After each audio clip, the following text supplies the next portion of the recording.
Au milieu des tirs de gaz lacrymogène, ces manifestants portent à bout de bras leurs camarades blessés. Ce mardi, au moins une personne est morte lors de nouvelles mobilisations au Kenya. À Nairobi, comme dans le village de Kitengela plus au sud, des dizaines de personnes se sont à nouveau réunies, malgré le limogeage de la quasi-totalité du gouvernement la semaine dernière. Nous manifestons depuis 4 semaines maintenant.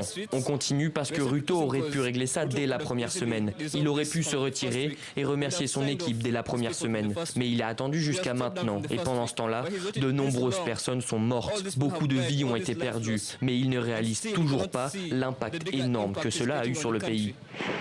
Depuis le début de la contestation le 18 juin dernier, au moins 50 personnes ont été tuées selon la Commission nationale des droits de l'homme. Le 25 juin, des manifestants avaient pénétré dans l'enceinte du Parlement et la police avait tiré à balles réelles, faisant plusieurs dizaines de morts. Des organisations de défense des droits humains dénoncent un usage de la force disproportionné. Nous sommes dans une démarche pacifique. Nous n'avons détruit les biens de personne. Ce que nous voulons, c'est que Ruto nous donne nos droits.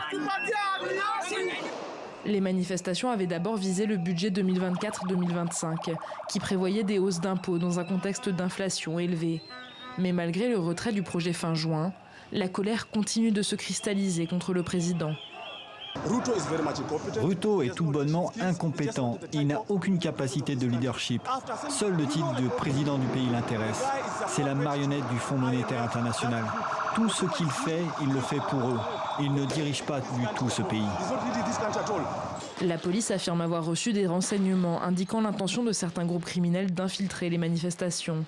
La veille, le président William Ruto avait accusé la fondation américaine Ford de financer la contestation, ce qu'elle a démenti dans un communiqué.